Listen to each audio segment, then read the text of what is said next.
नमस्कार दोस्तों, आपका बैंगलोर यूनिवर्सिटी हिंदी चैनल में स्वागत है। आज हम अमली कहानी पर चर्चा करेंगे, जो फर्स्ट सेमेस्टर बीसीए और बीएससी के पाठ्यक्रम का हिस्सा है। इसके महान लेखक हरिराम मीणा जी हैं और यह कहानी गद्य संगम पुस्तक में शामिल है।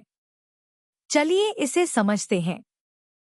अमली कहानी का सारांश। अमली कहानी हरिराम मीणा द्वारा लिखी गई एक मार्मिक कथा है, जो राजस्थान के तिमनगढ़ किले और वहां की नटनी अमली की जीवन यात्रा पर आधारित है।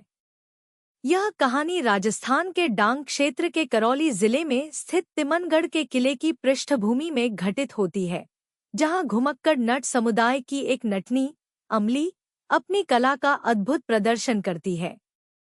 अमली नाम की इस नटनी को अपनी रस्सी पर चलने की कला में महारत हासिल थी।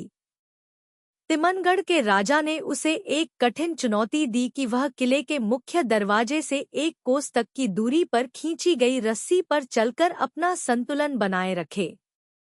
अगर अमली यह कारनामा सफलतापूर्वक कर लेती, तो राजा ने उसे आधा राज्य देने का वचन दिया था। अमली ने आत्मविश्वास के साथ इस चुनौती को स्वीकार किया, हालांकि उसके कबीले के बुजुर्गों ने उसे इससे मना करने की सलाह दी थी। नियत दिन पर पूरा तिमनगढ़ अमली का तमाशा देखने इकट्ठा हुआ। राज परिवार, दरबारी और आम जनता सभी इस प्रदर्शन को देखने के लिए उत्सुक थे। अमली ने बड़ी सहजता से रस्सी पर चलना शुरू किया और एक खंभे से दूसरे खंभे तक सफलतापूर्वक पहुंच गई। सभी लोग उसकी सफलता से खुश हुए, पर राजा और रानी अंदर ही अंदर चिंतित थे, क्योंकि अमली ने आधा कार्य पूरा कर लिया था और उसे अब लौटना बाकी था। जब अमली वापसी की यात्रा कर रही थी, तब तिमनगढ़ की रानी ने धूर्तता से रस्सी को पर्दे के पीछे छिपाकर काटने का आदेश दिया। जैसे ही अमली खंभे के करीब पहुंची, रस्सी टूट गई और वह जमीन पर गिर पड़ी। अमली ने मृत्यु से पहले राजा और रानी को शाप दिया कि उनके साथ किया गया अन्याय जल्द ही उनके राज्य का सर्वनाश करेगा। अमली की इस अन्यायपूर्ण मौत ने उसे अमर बना दिया और तिमनगढ़ का किला धीरे धीरे उजड़ गया। आज भी तिमनगढ़ किले के खंडहरों में यह कहानी सुनाई जाती है, जहां अमली नटनी का साहस और उसका शाप आज भी जीवंत है।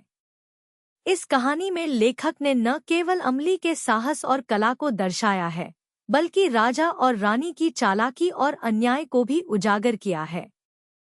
अमली एक निडर नायिका थी, जो घुमक्कड़ नट समुदाय की प्रतिनिधि बनकर सामने आई। वहीं तिमनगढ़ की रानी कहानी की खलनायिका बन गई, जिसने अमली के साहस और न्याय को छलपूर्वक तोड़ दिया। कहानी का सार यह है कि अन्याय और छल से कभी सच्ची विजय प्राप्त नहीं होती, और अमली जैसी साहसी और सच्चे लोगों का नाम सदियों तक याद किया जाता है। 1 मार्क क्वेश्चंस। प्रश्न: तिमनगढ़ किला किस जिले में स्थित है? उत्तर: करौली जिले में। प्रश्न: तिमनगढ़ के किले का निर्माण किस शताब्दी में हुआ? उत्तर: 11वीं शताब्दी में। प्रश्न: तिमनगढ़ के किले का जीर्णोद्धार किसने करवाया था? उत्तर: बयाना के राजा तिमनपाल ने। प्रश्न: तिमनगढ़ किले का पुराना नाम क्या था? उत्तर: सागर का किला। प्रश्न: नारायण नाथ ने तिमनगढ़ की नटनी की कथा कहाँ सुनी? उत्तर: मासलपुर के मठ में। प्रश्न: अमली किस कला में निपुण थी? उत्तर: रस्सी पर चलने की कला। प्रश्न: तिमनगढ़ के राजा ने अमली को कौन सी चुनौती दी थी? उत्तर: 1 कोस की दूरी तक रस्सी पर चलने की।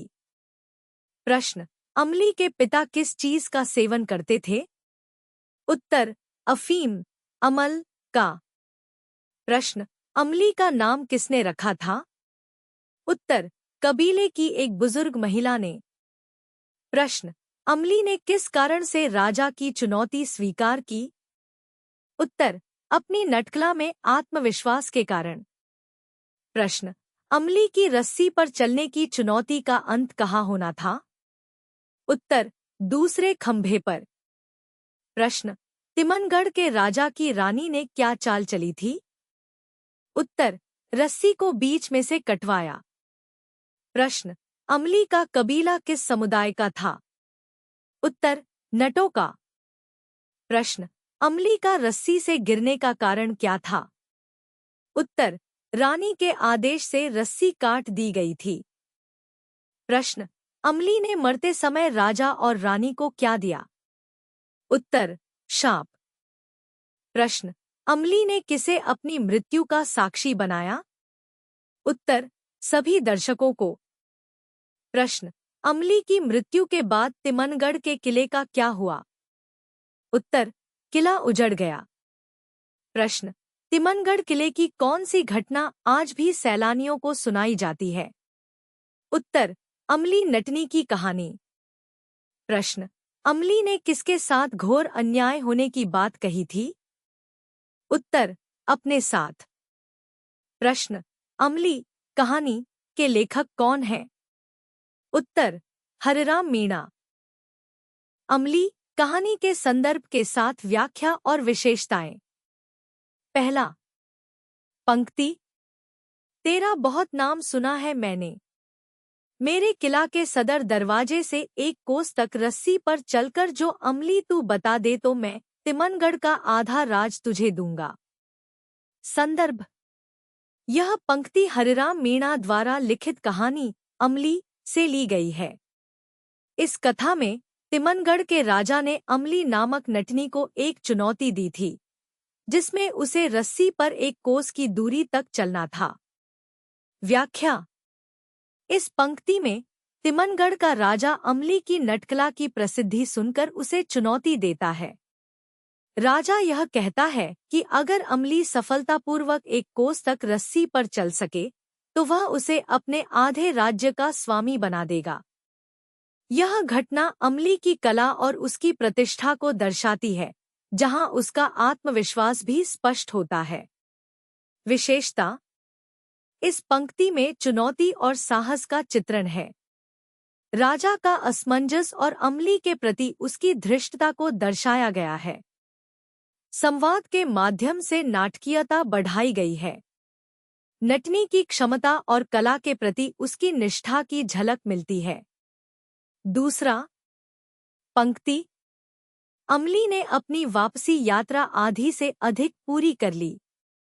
हाथों में पकड़े बांस के संतुलन से वह सधे कदम बढ़ी चल रही थी, पूरी तरह अपना आत्मविश्वास बनाए हुए। संदर्भ, यह पंक्ति उस समय की है जब अमली तिमनगढ़ के राजा द्वारा दी गई चुनौती को पूरा करने के लिए रस्सी पर चल रही होती है। वह अपने आत्मविश्वास के साथ रस्सी पर आगे बढ़ रही होती है। व्याख्या, इस पंक्ति में अमली के आत्मविश्वास और उसकी कुशलता को दर्शाया गया है। वह बिना किसी डर के अपनी कला का प्रदर्शन कर रही है और अपने सधे हुए कदमों से रस्सी पर चल रही है। यह अमली के साहस और उसकी निपुणता का प्रतीक है। विशेषता, इस पंक्ति में आत्मविश्वास और मानसिक दृढ़ता का प्रदर्शन है। कहानी में नाटकीयता का बढ़ाव होता है, जिससे पाठक की रुचि बढ़ती है।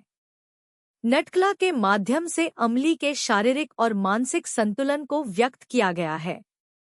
पाठक अमली की जीत के प्रति उम्मीद करते हैं, जिससे कहानी में तनाव बढ़ता है। तीसरा, पंक्ति, अमली नटनी हारकर भी अमर हो गई और तिमनगढ़ का राजा जीतकर भी हार गया था। संदर्भ, यह पंक्ति कहानी के अंत में आती है, जब अमली की मृत्यु हो जाती है, लेकिन उसकी नटकला और संघर्ष की यादें अमर हो जाती हैं। वहीं राजा और रानी अपने छल के कारण हार जाते हैं, भले ही वे अपनी शर्त में जीतते दिखाई देते हैं। व्याख्या, इस पंक्ति में अमली की वीरता और उसकी त्रासदी को दर्शाया गया है।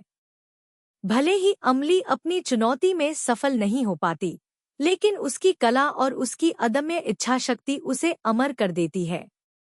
इसके विपरीत राजा और रानी छल से जीत तो जाते हैं, लेकिन नैतिक दृष्टि से वे पराजित हो जाते हैं।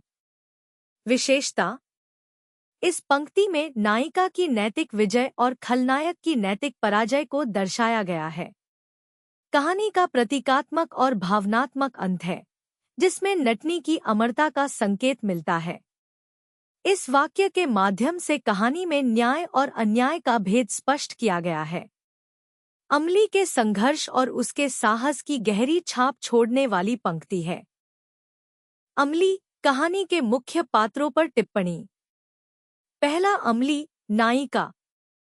अमली इस कहानी की नायिका है और एक नटनी, रस्सी पर चलने वाली कलाकार के रूप में चित्रित की गई है।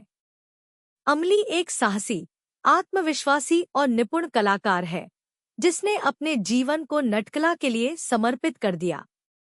उसकी कला में उसकी निपुणता इतनी थी कि तिमनगढ़ के राजा ने उसे एक कठिन चुनौती दी थी। अमली ने निडर होकर चुनौती स्वीकार की, भले ही उसके कबीले के बुजुर्ग उसे रोकने की कोशिश करते रहे। उसका आत्मविश्वास और दृढ़ निश्चय उसकी सबसे बड़ी विशेषता है। वह चुनौती को पूरा करने के लिए अपने प्राणों की आहुति दे देती है, लेकिन वह पीछे नहीं हटती। अमली की यह विशेषता उसे एक आदर्श नायिका बनाती है, जो अपने हौसले और कर्तव्य के प्रति निष्ठा के लिए जानी जाती है। विशेषताएं: साहसी और निडर, आत्मविश्वासी और दृढ़ निश्चयी, कला के प्रति निष्ठावान, अन्याय का विरोध करने वाली। अमली की कहानी केवल उसकी कला तक सीमित नहीं है, बल्कि यह उस स्त्री के संघर्ष और उसके अन्याय के खिलाफ आवाज उठाने की गाथा भी है। अंत में वह शाप देकर जाती है, जो उसके न्याय के प्रति गहरे विश्वास को दर्शाता है। दूसरा, तिमनगढ़ का राजा। तिमनगढ़ का राजा एक शक्तिशाली और धनी शासक है, जो अमली की कला से प्रभावित होकर उसे चुनौती देता है। राजा की चुनौती में एक तरह की धृष्टता और अहंकार झलकता है। वह अमली की कला की क्षमता को कम आंकता है और उसे आधे राज्य का प्रस्ताव देता है। जब अमली उसकी चुनौती को पूरा करने के करीब पहुंचती है, तो राजा में असमंजस और घबराहट दिखने लगती है। अंत में, जब अमली लगभग जीतने के करीब होती है, राजा के पास अपनी हार को स्वीकार करने का साहस नहीं होता और वह छल का सहारा लेता है। यह राजा के चरित्र को कमजोर और अन्यायी दिखाता है। विशेषताएं: अहंकारी और धृष्ट, न्याय के प्रति लापरवाह, छल और कपट का सहारा लेने वाला। राजा का चरित्र एक ऐसे शासक का प्रतीक है, जो अपनी सत्ता और धन के बल पर दूसरों का अपमान करता है, लेकिन नैतिकता और न्याय से दूर रहता है। उसकी हार केवल भौतिक नहीं, बल्कि नैतिक भी है। तीसरा, तिमनगढ़ की रानी। रानी का चरित्र कहानी में निर्णायक भूमिका निभाता है। वह उस समय हस्तक्षेप करती है जब अमली अपनी चुनौती को लगभग पूरा करने वाली होती है। अपने पति और राज्य को बचाने के लिए रानी अमली की रस्सी को काटने का आदेश देती है, जिससे अमली का संतुलन बिगड़ जाता है और उसकी मृत्यु हो जाती है। रानी का यह कृत्य उसकी मानसिकता और नैतिकता को स्पष्ट रूप से उजागर करता है। वह अपनी सत्ता की रक्षा के लिए एक मासूम नटनी की जान लेने से भी पीछे नहीं हटती। विशेषताएं: चालाक और छलकपट में निपुण, सत्ता की लालसा से प्रेरित, नैतिकता से कोसों दूर। रानी का कृत्य कहानी की खलनायिका के रूप में उसे स्थापित करता है। वह सत्ता की रक्षा के लिए नैतिकता का त्याग कर देती है और इस कारण वह अमली की हत्या की जिम्मेदार ठहराई जाती है। चौथा, अमली का कबीला। अमली का कबीला नटों का एक घुमंतू समुदाय है, जो अपनी कला के माध्यम से जीवनयापन करता है। वे अमली की कला और साहस में विश्वास रखते हैं, लेकिन राजा की चुनौती से डरते भी हैं। उनके भीतर अन्याय का डर और अपने समुदाय की सुरक्षा की चिंता स्पष्ट रूप से दिखती है। कबीले के बुजुर्ग अमली को समझाने की कोशिश करते हैं कि वह राजा की चुनौती से पीछे हट जाए, क्योंकि उनके अनुसार अगर अमली विफल होती है, तो राजा कुछ भी कर सकता है। लेकिन वे अमली के दृढ़ संकल्प का सम्मान करते हैं और अंत में उसका समर्थन करते हैं। विशेषताएं: सामुदायिक भावना और सहयोग, न्याय के प्रति सजग, साहस और धैर्य।